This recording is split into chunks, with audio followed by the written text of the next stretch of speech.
folks. Come on in. Come on in. Come in, come in, come in. Welcome, welcome, welcome. If anybody's a John Oliver fan, stole that. It's not mine, it's his. All right. We're obviously going to give it a second or three to let folks come on in. See who we got. Dan, Diane, Joel, Kate, Laura, Lisa. Oh, Tim, look at that. We got a bunch of returners. You got any new ones? There's Javier again and Walt. Welcome, everybody. Thanks for coming. All right, so we're pretty close to, let's go ahead and get started, right? If people are late, that's on them. That's not on us. It's on them. All right, so welcome. Thank you guys for making time again. We really appreciate it. Make sure you are on mute if your name is not Jim Ottmer or Tug. All right. You're the reason we went long last time. All right, so we have another fun one again today, guys. We have Jim Ottmer here. Jim, say hi.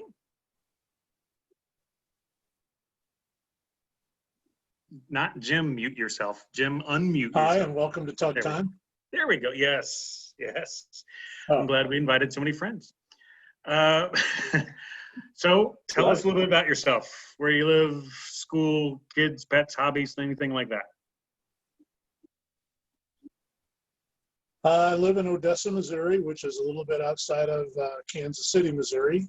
I moved out here to join Salvajor in October of 2017. I was a minority partner at a design dealer, and I was based in St. Louis for a long, long time. So I got a little blues swag on because we're Stanley Cup champions. And I'm a bit of a hockey junkie, and some might call me a puckhead or something like that. I think you heard us wrong when you said that. So.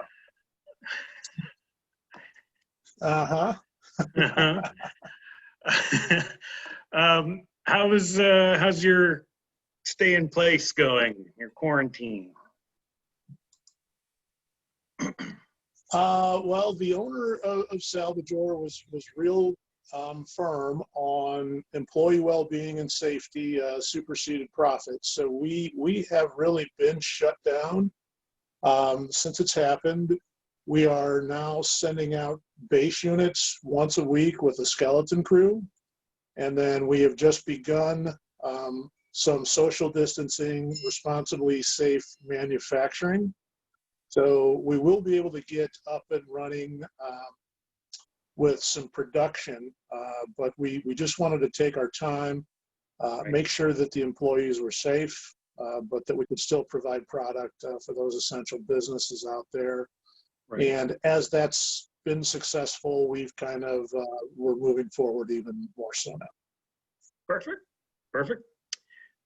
So we were just talking about the factory. How are things, before the stay in place, and how are, if you had a crystal ball, how do you think things will look in the next 2, 3, 8 months, something like that? We were really killing it. We were doing great. Our disposer sales had grown 4 years in a row. Q1 was off to a great start. Q2 was off to a great start, but I think the last part of Q2 and upcoming 3 it's going to get a little dicey out there for us. But we had a hot hand for a while. Good, good. So obviously, as you guys probably know, we're going to be talking Salvajor today. That's why Jim's here. We're not going to be talking about other things because that'd be weird, wouldn't it? As we're talking Salvajor Waste Solutions, let's start with disposers. Chris, can you go ahead and bring that up? There we go. All right. So obviously we have 3 categories. We're going to go ahead and start with the disposers first. So let's go to the next slide. Hey, Jim, if you could quickly, what the heck am I looking at here?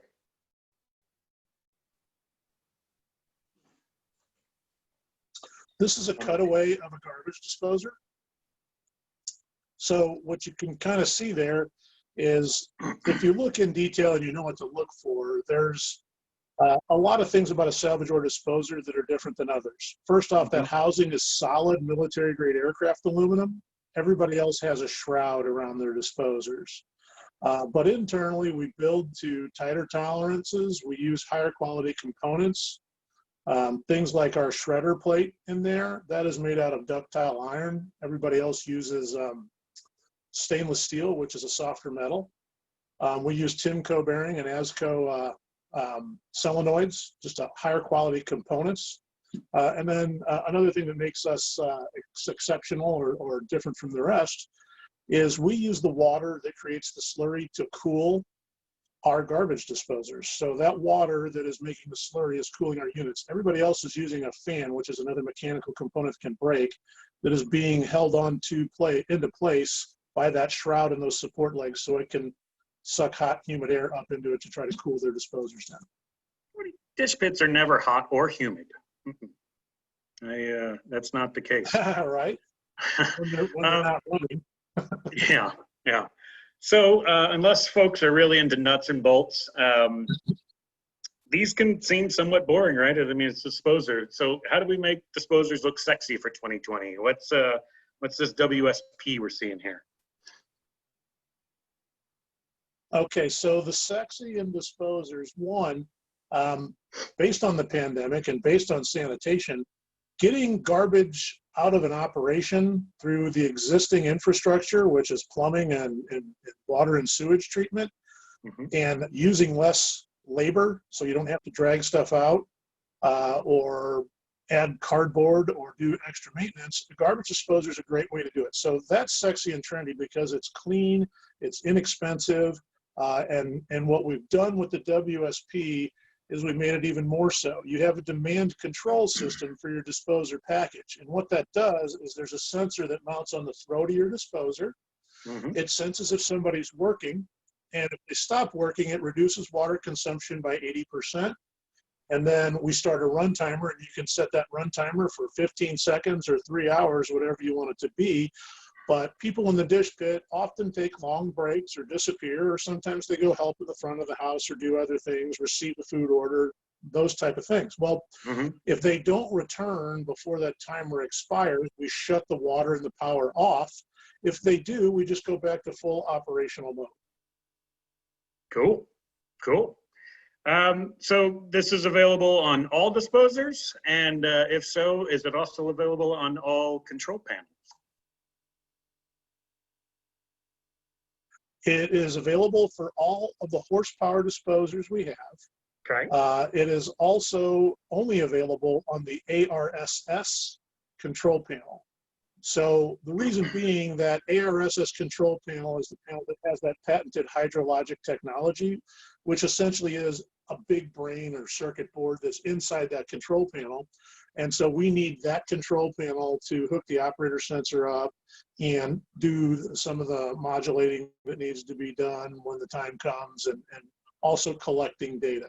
So sure, the ARSS control panel is the one you have to use. If you do have an ARSS control panel, 2015 or newer, you can also retrofit the operator sensor, and you can make your own water savings package and retrofit that to anybody that doesn't have that. It's only $500 list.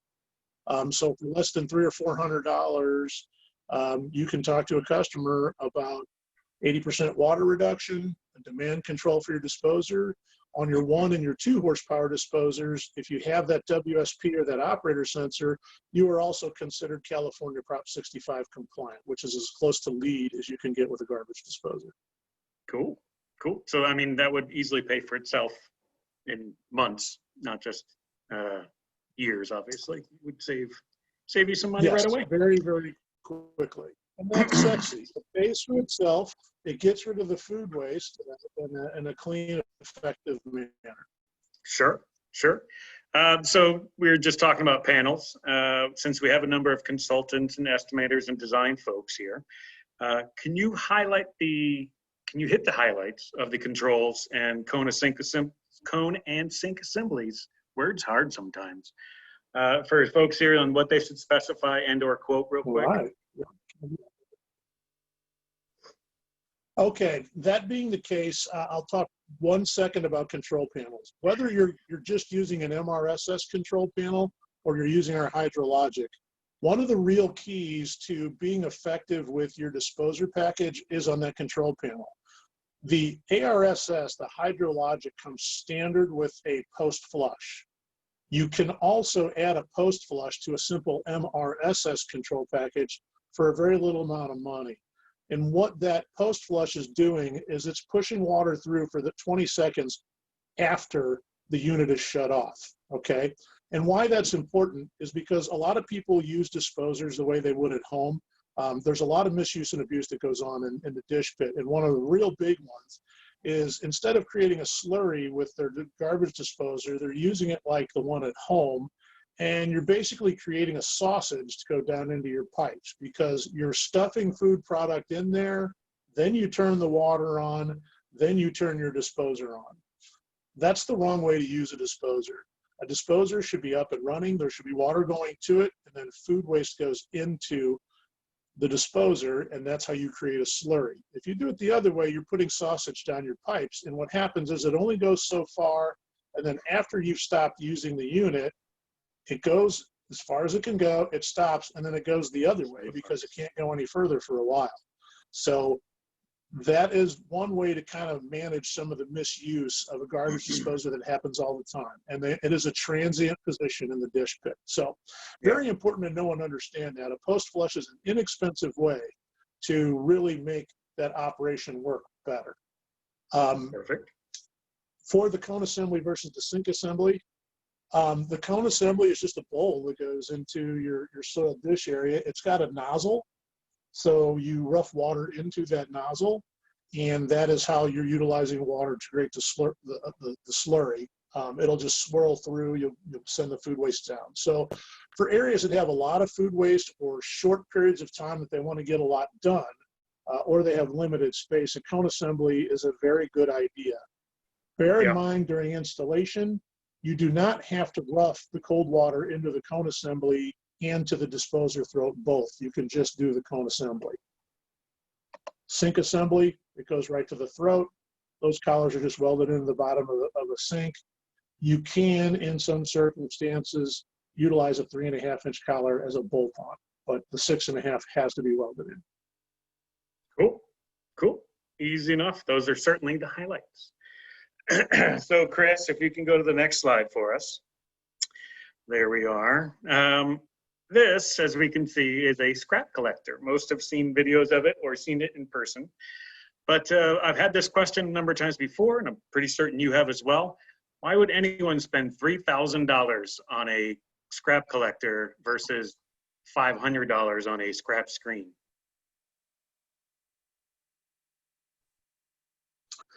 Well, if you can get a scrap collector for $3,000, buy it, and I'll buy it off of you because it's a pretty good deal, just for the record. You know what I mean. They are about $6,000. But I do. But one of the reasons you need a scrap collector and a scrapping system, it's about getting food waste out. It's about getting the proper utilization of the water, and it's really about clean dishes. Today, dish machines use a lot less water than they used to before. So, you know, in the old days, you were using 400 gallons of water an hour for a 64-inch dish machine. So a 2-tank machine was using 400 gallons of water an hour. Now they're down to 120. In order to minimize rejects, you have to do a much better job of scrapping and getting rid of food waste, okay? So specifically to your point, the scrap collector will use a lot less water than any freshwater trough and basket. The other thing about the basket is the basket isn't doing anything with the food waste other than sending all of the soluble food waste down into your plumbing. Well, what happens once it gets to your plumbing? Do you think that makes it all the way to the waste stream? We were just talking about post-flush a little bit ago. What happens is soluble food waste turns almost into a liquid. And then it coagulates right when it gets about a foot or two down your pipe. It starts to coagulate down into your plumbing. And then what do you have? You've created a really big sausage. You've created basically a stop in your plumbing, and you're not pushing enough water through when you're using a basket in a pre-rinse. Right. Or even if you're using a diffuser and you're pushing 14 gallons of water a minute through the trough, it's not going down the drain at 14 gallons per minute. And now you're using 14 gallons per minute to do a less effective job of getting dishes clean and of getting food waste out of your system.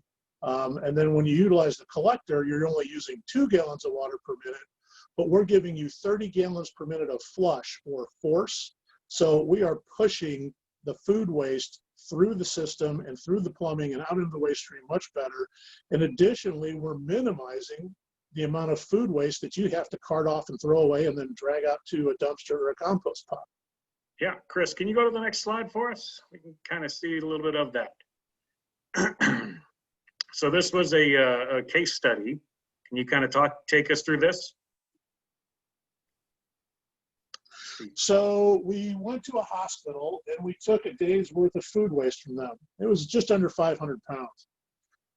We did 100-pound increments in a kiddie pool, which you can see in the top right there. And then we ran it through our collector, and it went from looking like stew to stir fry. Okay. What's up top is very expensive to haul away. It's very dense weight and it shifts a lot. So composters don't like it. And if you are sending that much extra food waste out to the landfill, you are paying a lot of extra money to Republic Waste or Waste Management or whomever to put that in there. And we are about 70% capacity of landfills in the United States of America right now. And we are putting 785 football stadiums of food waste into landfills every year in the United States alone. So this is a great way to reduce what's going out there and letting the infrastructure handle some of the fats, oils, and greases through the sewers. Cool. How about the next one, Chris? So here's another case study of the water savings. Can you walk us through that? So the benefit of the collector when you don't want to use a disposer, we went from a 3-horsepower disposer with a pre-rinse to a single operator collector. And they come standard with the operator sensor now on single operator scrapping systems. We save them going from a 3-horsepower with a pre-rinse to a collector 301,000 gallons of water a year. Additionally, if you look down at the bottom there, it talks about with that operator sensor, we save them $3,600 a year. That's just based on regulating and modulating the demand of what's going on in the dish room without their people having to do that. Additionally, some of the things you can think about with the collector, they don't break. It's a pump and a control panel. It's not like a pulper, or a digest. It doesn't take up anywhere near as space as things like that. And the numbers in the figure we're showing there for those dollars are based on a 0.012 water and sewer rate. I'm pretty sure in Texas, you're going to be much higher than 0.012. Kansas City is about the lowest in the nation. Cool.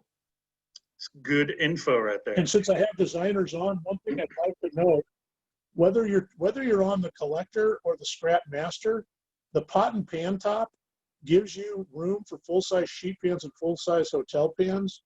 But even if they don't use full-size hotel pans or anything like that, that extra space is a great place. Operators love being able to have extra dirty dishes in there and letting that 30 gallons of water do the scrapping for them. Salvajor does not charge 1 penny more to have a pot and pan top over a single operator, a standard top. So as you're designing, bear that in mind. If you got the lineal space, use the pot and pan tops always, because it doesn't cost any more money and you get a better scrap and it's just more convenient for your operator. Agreed. We have a S914 at the office, and I would much rather the P914 at the office. S is that standard one.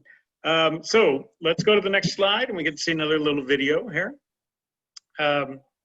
When should we use a trough veyor versus just a collector? So your trough veyors or your trough collectors, either way, those systems you want to use for operations that have high meal count or they have they need high throughput. Okay, and the indicators of that is typically what size dish machine are they using? Is it a Flight? Is it a 64? Is it an 86? What's going on back there? Mm-hmm. And typically the dish machine, and then the question also as a designer, asking, this was always a good question to ask anyway, because it really made the operator answer some questions that you needed the answers to. And that was always the hardest part. You know, how are you going to staff this area was always a good question. I found to ask to maybe kind of, it helped them understand why I was designing something or putting something in or needing more space than the architect was giving me. So Sure. It's always very, very important to maybe ask those questions and make them think about it, because one, it engages them. Two, it allows you to force some data from them, so then you can get a better idea of what is the reality of these people's understanding of what's going on. And then maybe you can kind of help them and say, you know, you might think you only need 2 people for this dish pit, but you're actually going to need 2 in the front of the machine. You're going to need 1 at the drop, and you might need somebody doing the clean and rolling racks out, so, or dish dollies out. Cool. So Dan Does that Nelson make actually sense? just put a thing on the chat, and it's one of the things that I love to point out about this video. In this video, one of the things I love is that the trough front to back is a perfect depth for their size plates. I have gone in many times to do demos or follow up or just in the kitchen for whatever other reasons, and I find a tiny little trough and they can't get not even a bowl down in there, let alone any of their plates. Can you kind of talk to that real quick? A 4-inch trough, yes. Yes, so a 4-inch trough for a 12-inch plate is a really, really bad idea. Or a 4-inch trough for a 10 by 14 tray doesn't go over really well. You can't get the coverage. You're not utilizing the water, and now you're utilizing, everything is based on labor. The position in the dish room is typically a beginner or somebody that may not have the most enthusiasm or the most talent available. So Or the someone real who just key got out of prison. to getting the trough right, okay, that too, is to make sure it's as easy as possible to get those dishes scrapped properly and racked. Because if you don't scrap it right, with warewashing utilizing as little water as it does today, you're going to get rejects, and rejects are expensive. You're going to have to give away an appetizer, an entree. You're less likely to get that 3rd, 4th, and 5th visit, which makes a customer a regular. Then you got to rewash the dishes, and that's more water, more heating of water, and more chemicals, and get more labor again. So if you see a 44-inch dish machine, you might want to write this one down. If you see a 44-inch dish machine or larger, it should probably about 99.9% of the time have a 2-handed scrapping system in front of it, because it saves on labor. You're more effective with your labor also. It saves on water, but it also saves chemical. And the reason it saves chemical is the better you scrap those dishes and rack them before they get into that wash tank, the less chemical you're going to use. The sensor in the wash tank of a dish machine is used to sense soil or particulate that is in that water, and that's how it determines how much chemical it needs to dispense. So your next rack is going to be, that's kind of deciding what amount of chemical that next rack needs. So always bear that in mind. It's not an accessory anymore. It is a necessity to get dishes scrapped properly to get a good operation. Operators lose more money in the dish pit than any other part of an operation, with the exception of bars, and that was due to theft/comp. The transiency of the employees back there, typically, you're not always getting good data, you're not always getting engagement. That is where you are losing more money than pretty much anywhere. Yep. How's that so for let's see. sexy? It's super. I'm going to need a cigarette soon. Wait till I'm finished, though. Let's go to the next slide, Chris. Oh, well, we already hit that. There we go. All right, Jim, you want to talk us through this?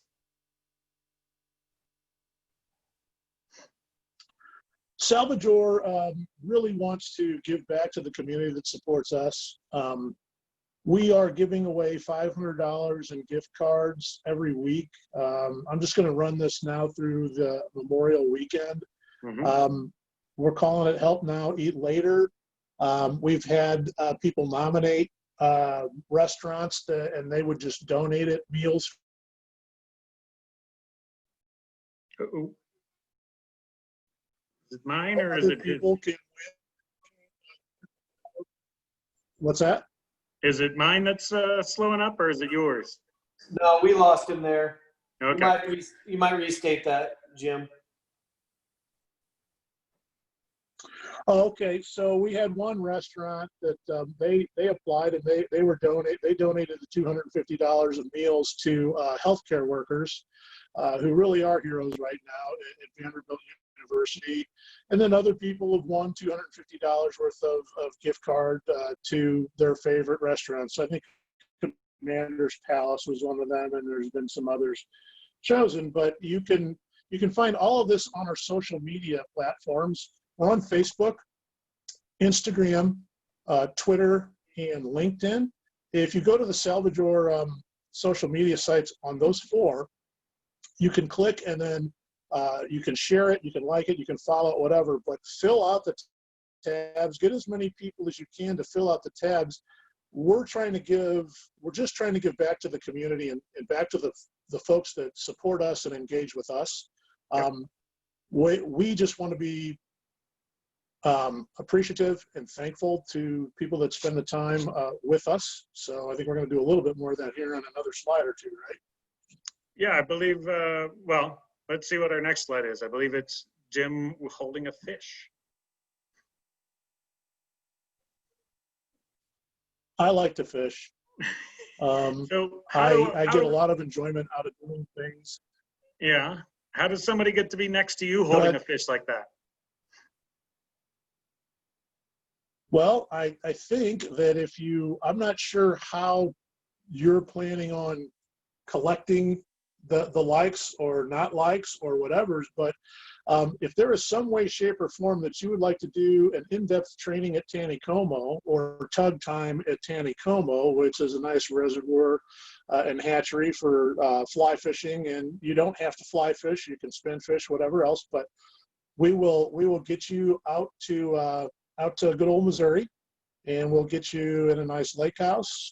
It's pretty close to Branson, so there's theme parks, there's shopping, there's fishing, there's lake fishing, all that stuff that you want to do. And I would be happy to have people out as often as I can to come out and train and do things in I just think it's a nice personal way to maybe have some fun and learn a little bit about the product in a nice kind of easygoing fashion, similar to what we're doing here. So thank you for letting me get that out there.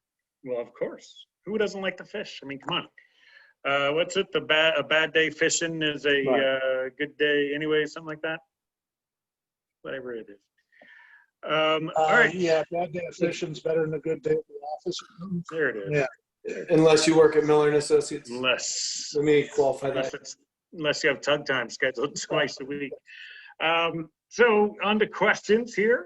Anybody can unmute and ask, but I have some in the chat that I'll go ahead and ask. We have one from Diane Hager.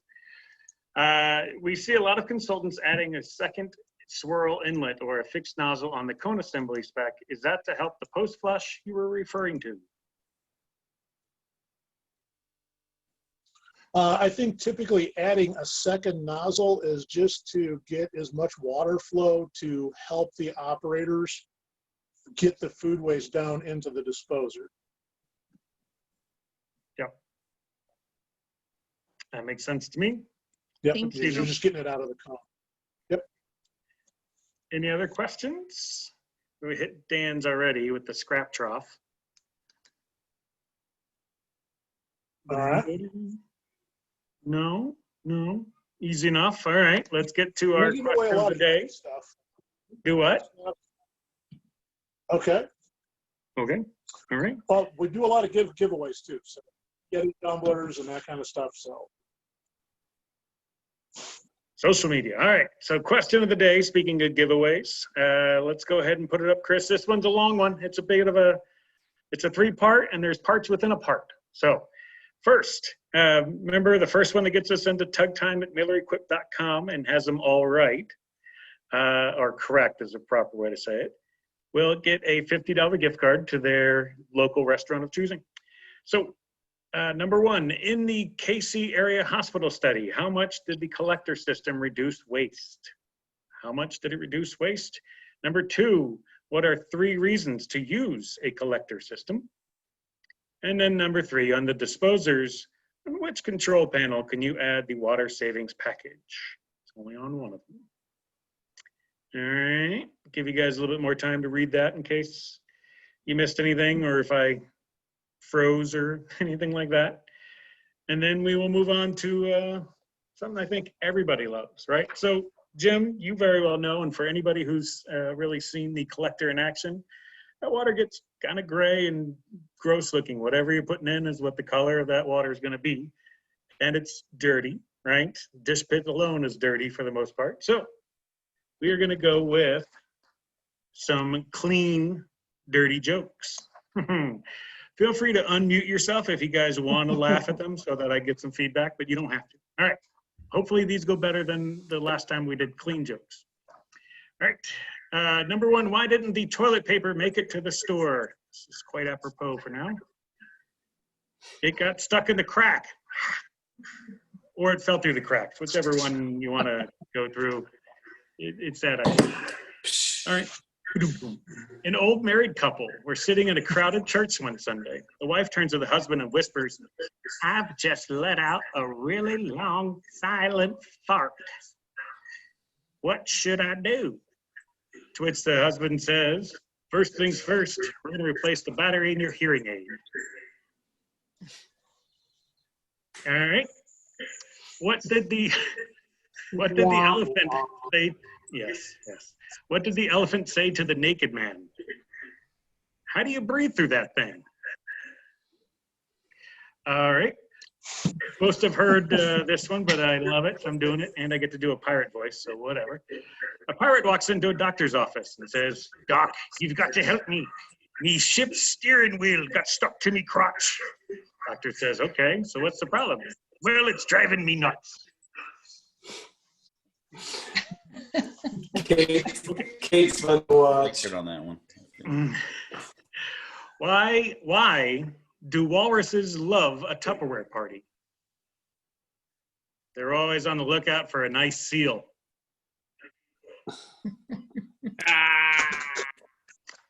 All right, and last one that I will make you guys listen to. I'm not making you, I guess you could mute, but anyways. What did the sign on an out-of-business brothel say? What did the sign on an out-of-business brothel say? "Beat it, we're closed." So, Wow. it brings us to the end. I am finished. I hope it was as good for you as we said it would be. Thank you guys very much. We will see you next Tuesday. We're going to have Grindmaster Cecil and Reza on. So thank you. Have a great weekend. Be safe. Take care. Appreciate it, guys.